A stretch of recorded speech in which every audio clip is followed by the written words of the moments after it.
नमस्कार। आपका अखबार के YouTube चैनल पर आपका स्वागत है। मैं हूं प्रदीप सिंह। उत्तर प्रदेश में विधानसभा चुनाव खत्म हो चुके हैं, नतीजा आ गया, सरकार बन गई, शपथ ग्रहण हो गया, सरकार ने काम करना शुरू कर दिया। लेकिन भारतीय जनता पार्टी जिस मोड में है उसे देखकर ऐसा लगता है, ऐसा एहसास होता है कि जैसे अभी 4-6 महीने बाद ही चुनाव होने वाले। तो बीजेपी 2024 और 2022 भी मैं कहूँगा उसकी तैयारी के लिहाज से अभी से काम उसने करना शुरू कर दिया है। ये फ़र्क है देखिए दूसरी पार्टियों और बीजेपी जब मैं कह रहा हूँ तो ये मोदी और शाह की बीजेपी से मेरा मतलब है।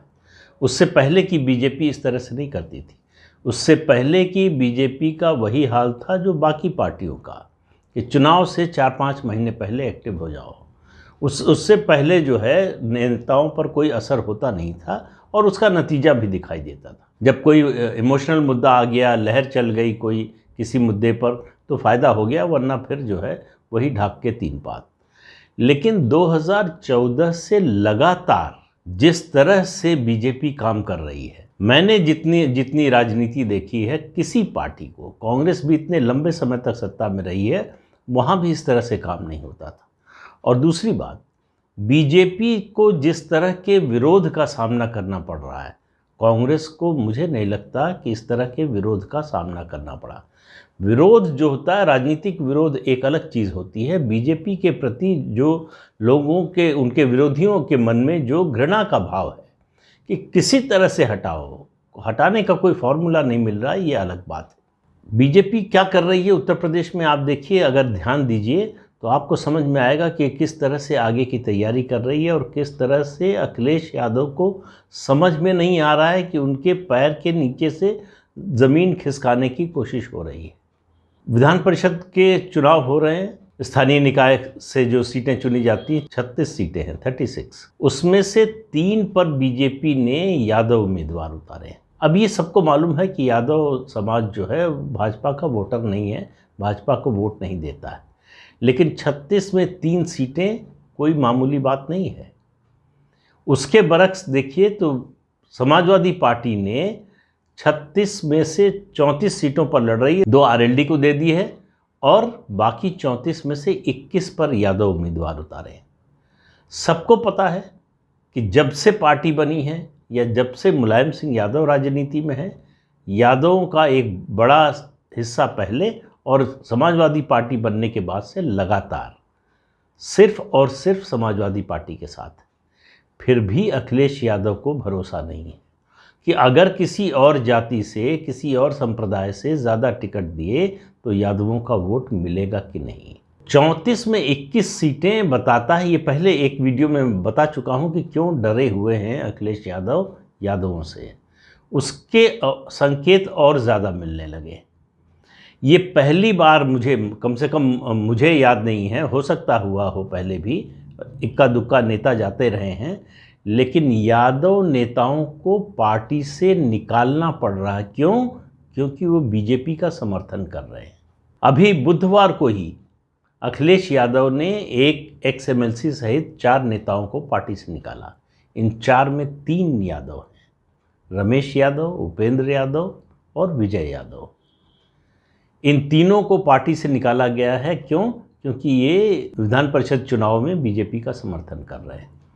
अब ये पदाधिकारी थे, भले ही छोटे हो, कोई ब्लॉक प्रमुख था, कोई पूर्व ब्लॉक प्रमुख है, कोई किसी मोर्चे का नेता है, तो ये जो संकेत हैं, ये अखिलेश यादव के लिए अच्छे संकेत नहीं है। क्योंकि बीजेपी को मालूम है कि अगर समाजवादी पार्टी को कमज़ोर करना है तो उसे पता है कि वो मुस्लिम वोट समाजवादी पार्टी से नहीं छीन सकती, किसी भी हालत में कुछ भी कर ले। बीजेपी अगर जो है शीर्षासन भी कर ले तो भी मुस्लिम वोट बीजेपी के साथ नहीं आने वाला है।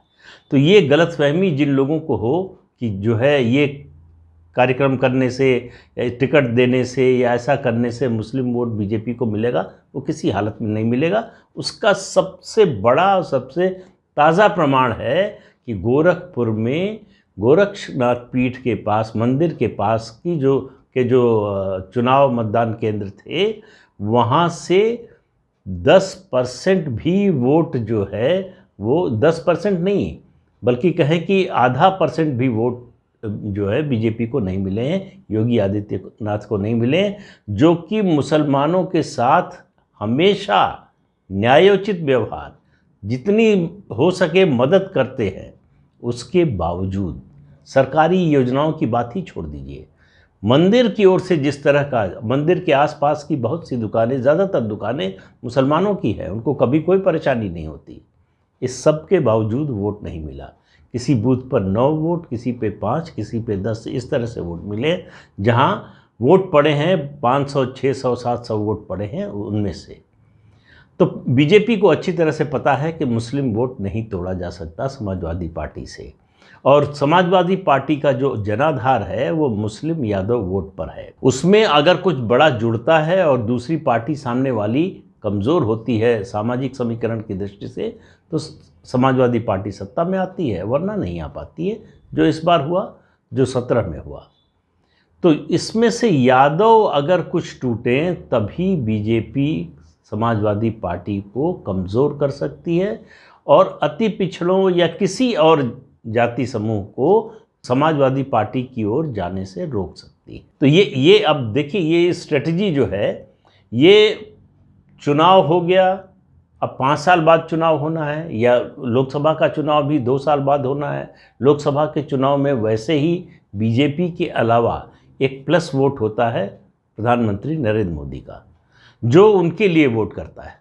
वो वोटरों का एक बड़ा सेक्शन ऐसा है जो लोकसभा के चुनाव के समय बीजेपी को वोट देता है, उसके बाद वो लौट जाता है अपने अपने, जैसे बाढ़ का पानी आता है और उसके बाद फिर लौट जाता है, उसी तरह से वो बाढ़ के पानी की तरह आता है। बाढ़ का पानी कभी ठहरता नहीं है, वो लौट जाता है।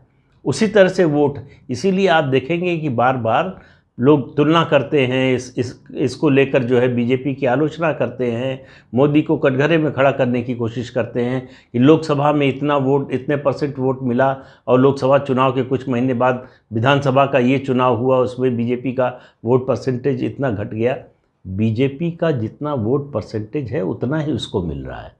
जो विधानसभा में मिलता है वो वही समझिए, लोकसभा में जो मिलता है वो अतिरिक्त वोट जो मिलता है वो सिर्फ और सिर्फ मोदी के लिए है, वो किसी पार्टी के लिए नहीं है, वो किसी उम्मीदवार के लिए नहीं है, सिर्फ मोदी नाम केवलम, मोदी के नाम पर ही मिलता है।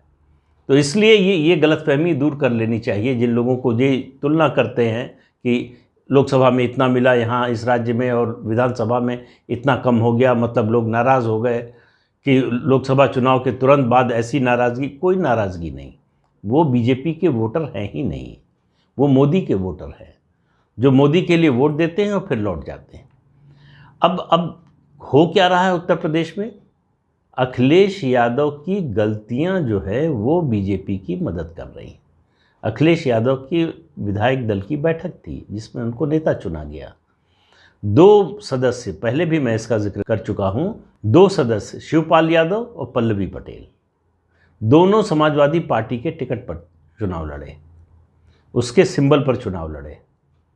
दोनों अलग पार्टियों से हैं। पल्लवी पटेल जो है अपना दल कमेरावादी की हैं और शिवपाल यादव ने अपनी पार्टी प्रगतिशील समाजवादी पार्टी लोहिया जो है वो बना रखी है। दोनों में से किसी पार्टी का मर्जर नहीं हुआ है, ये बात सही है समाजवादी पार्टी में, लेकिन दोनों ने समाजवादी पार्टी के सिंबल पर लड़ा। शिवपाल यादव ने चुनाव से पहले भतीजे का साथ देने का फैसला किया, परिवार का साथ देने का फैसला किया और अपनी पार्टी के लोगों की 25 लोगों की सूची अखिलेश यादव को दी और कहा कि इनमें से जो आपको लगता हो कि जीत सकते हो, जीतने की संभावना हो, उनको आप टिकट दे दीजिएगा।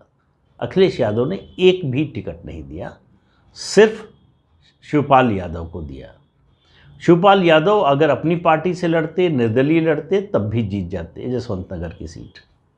तो उसमें कोई अखिलेश यादव का योगदान नहीं है, कोई एहसान नहीं है कि उन्होंने उनको विधायक बना दिया। कायदे से बड़ा दिल दिखाते या समझदारी दिखाते, राजनीतिक सूझबूझ ज़रूर, राजनीति भावना से नहीं चलती है, राजनीति बड़ी निष्ठुर होती है और इस निष्ठुरता में कई बार आपको जब्त करना पड़ता है, जो आपको पसंद ना हो वो भी करना पड़ता है। लेकिन अखिलेश यादव को ये राजनीति अभी तक समझ में नहीं आई है, जिसके उनके पिता बड़े विशेषज्ञ थे, जिसमें माहिर थे उनके पिता मुलायम सिंह यादव। वो राजनीति अभी तक अखिलेश यादव को समझ में नहीं आई है। इसलिए आप देखिए कि वो 4 चुनाव लगातार हार चुके हैं। 2 चुनाव मुख्यमंत्री रहते हुए और 2 चुनाव मुख्यमंत्री पद से हटने के बाद। तो वो न सरकार में रहते हुए सफल हो पाए और न विपक्ष में रहते हुए।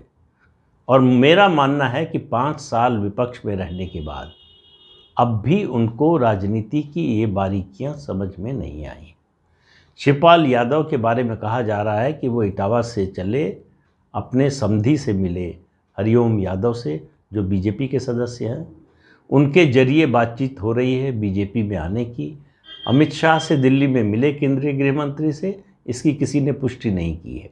लेकिन उसके बाद लौटकर लखनऊ वो अखिलेश यादव से नहीं मिले, वो मुख्यमंत्री योगी आदित्यनाथ से मिले। और मिलने के बाद उनसे पूछा गया कि क्या योजना है, तो उन्होंने कहा समय आने पर बताएंगे। ये नहीं कहा कि मैं बीजेपी में नहीं जा रहा हूँ या समाजवादी पार्टी में रहूँगा या अपनी पार्टी रहेगी। अब उनकी पार्टी भले ही कितनी भी छोटी हो, देखिए ये छोटी छोटी चीज़ें जो हैं वो आपका फ़ायदा बहुत ज़्यादा भले न करा पाए, नुकसान करने पर आती हैं तो ज़्यादा नुकसान कर देती हैं। वो सबसे पहले तो माहौल बिगाड़ती हैं। ये जो चुनाव से पहले 3 लोग गए, 3 मंत्री और 8 विधायक, इन लोगों ने माहौल बिगाड़ने का काम किया। इनके साथ लोग नहीं थे तो इसलिए ये समाजवादी पार्टी के किसी काम नहीं आए। ये एसेट की बजाय लाइबिलिटी बने।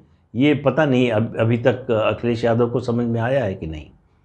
लेकिन शिवपाल यादव बीजेपी के लिए कोई फ़ायदा करा सकते हो या नहीं, वो इतना ज़रूर कर सकते हैं कि वो समाजवादी पार्टी का नुकसान कर दें, यादव मतदाताओं में सेंध लगा दें बीजेपी के लिए। तो सुन रहे चर्चा ऐसी है कि वो भारतीय जनता पार्टी में शामिल होना चाहते हैं।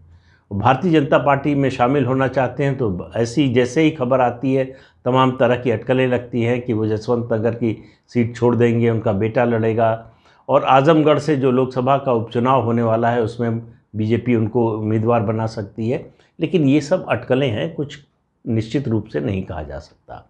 जो निश्चित रूप से आप कह सकते हैं वो बात यह है कि भारतीय जनता पार्टी सुस्ताने या आराम करने का कोई समय नहीं लेती है।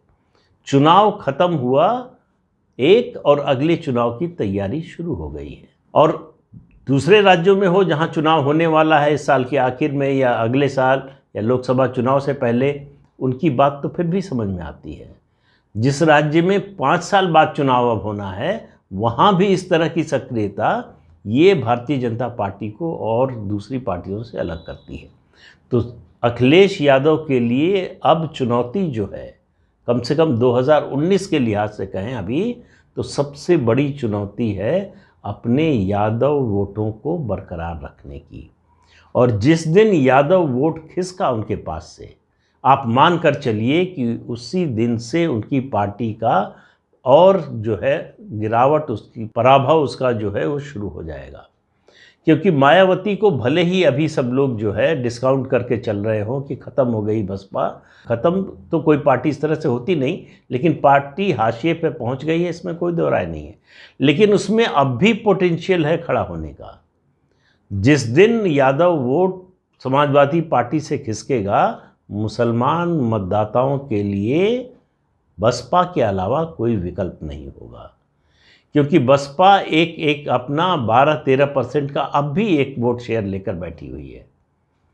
और अखिलेश यादव से आप अगर मुसलमानों को माइनस कर दीजिए तो उनके पास वोट शेयर जो बचेगा वो यादवों का वोट शेयर, और उसमें अगर क्षरण होता है तो आप अंदाज़ा लगा सकते हैं कि उनकी पार्टी का क्या हाल होगा।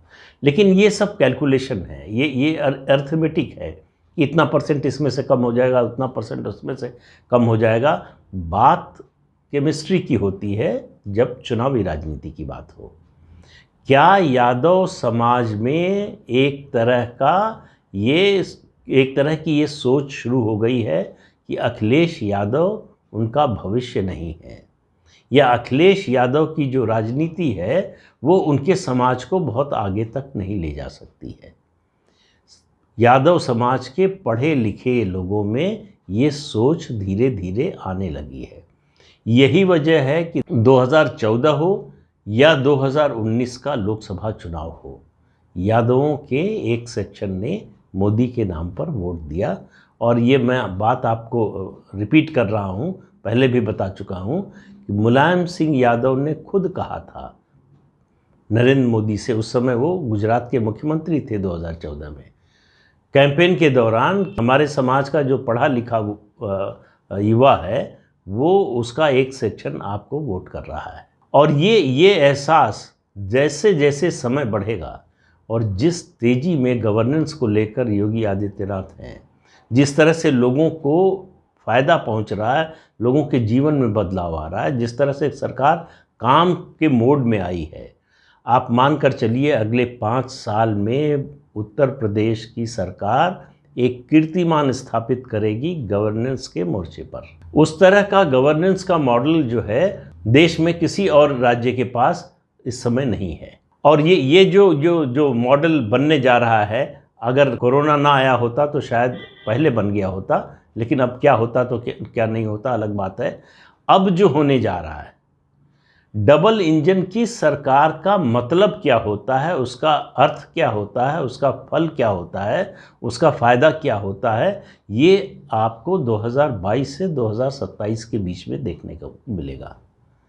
क्योंकि जब टॉप पर 2 ऐसे नेता हों जिनका अपना कोई वेस्टेड इंटरेस्ट ना हो, जिनको किसी को अपने चाचा मामा ताऊ भाई बहन बेटी बेटा किसी को आगे ना बढ़ाना हो, जिनको करप्शन करके स्विस बैंक में अपना अकाउंट न खुलवाना हो, जिनको हवाला के जरिए पैसा अपना बाहर न भिजवाना हो, ऐसे लोग हों तो गवर्नेंस उनका एकमात्र लक्ष्य होता है। ये 8 साल से प्रधानमंत्री नरेंद्र मोदी दिखा रहे हैं, 5 साल से योगी आदित्यनाथ दिखा रहे हैं, और अगले 5 साल इन दोनों की जोड़ी और संगठन में केंद्रीय गृह मंत्री अमित शाह का होना, ये जो त्रिमूर्ति बनती है, ये ऐसी त्रिमूर्ति है जिसको किसी के लिए भी किसी पार्टी के लिए या किन्हीं पार्टियों के समूह के लिए हराना लगभग कम से कम इस समय जो है असंभव है। परिस्थिति क्या हो जाए, कब स्थितियां बदल जाएं, ये कोई नहीं जानता है, लेकिन आज की तारीख में जो परिस्थितियां हैं, अगर यही इस तरह की बनी रहती हैं, इनमें कोई बड़ा बदलाव नहीं होता, कोई आमूल परिवर्तन नहीं होता, तो आप मान कर चलिए कि उनको हराना बहुत ही कठिन काम है। क्योंकि मैं बार बार एक बात कहता हूँ, हर जगह इस बात को कहता हूँ कि ये त्रिमूर्ति ऐसी है जिसके सामने हारना विकल्प ही नहीं है। ये सिर्फ और सिर्फ जीतने के लिए चुनाव लड़ते हैं। तो इसलिए जो है इनको हराना और मुश्किल है, क्योंकि बाकी जो इनके विरोधी जो हैं वो हार को विकल्प के रूप में देखते हैं। हार को भी वो जीतने का जो मादा है विपक्ष में वो खत्म हो जाए, लड़ने का मादा, जीतने का तो बाद में आता है। जब तक आपका लड़ने का मादा रहेगा तभी आपके जीतने की संभावना होगी। तो लड़ने का मादा, जिस तरह खासतौर से सबसे बड़ी पार्टी जो देश की है विपक्षी पार्टी कांग्रेस, उसमें लड़ने का मादा खत्म हो चुका है, इसलिए उसकी ये दुर्दशा हो रही है। तो आप मानकर चलिए कि आने वाले दिनों में यादव समाज में भारतीय जनता पार्टी बड़ी सेंध लगाने की तैयारी कर रही है। अखिलेश यादव के लिए उनके राजनीतिक जीवन की सबसे बड़ी चुनौती आ रही है, और इस चुनौती के लिए वो पता नहीं तैयार हैं या नहीं। अभी तक की उनकी राजनीति की जो स्टाइल रही है, उनकी जो कार्यशैली रही है, उससे लगता नहीं है। वो चुनाव से कुछ पहले जो है सक्रिय होने वाले नेताओं की श्रेणी में आते हैं। कोई बदलाव आएगा नहीं आएगा, ये अगले 4-6-8 महीनों में आपको पता चल जाएगा कि उनकी राजनीति किस तरह की चलती है। कम से कम उन्होंने ज़मीन पर संघर्ष कभी नहीं किया है, उसकी आदत नहीं है, उसके महत्व को भी शायद वो समझते नहीं है उस तरह से। इसलिए अखिलेश यादव और समाजवादी पार्टी के लिए आने वाले दिन 2022 के विधानसभा चुनाव से भी ज़्यादा चुनौतीपूर्ण होने वाले हैं। तो आज के अंक में इतना ही। अगले अंक में फिर मिलेंगे किसी नए मुद्दे के साथ। तब तक के लिए इजाज़त दीजिए। आपसे अनुरोध है कि ये चैनल देखिए, शेयर कीजिए, लाइक कीजिए और सब्सक्राइब ज़रूर कीजिए। नमस्कार।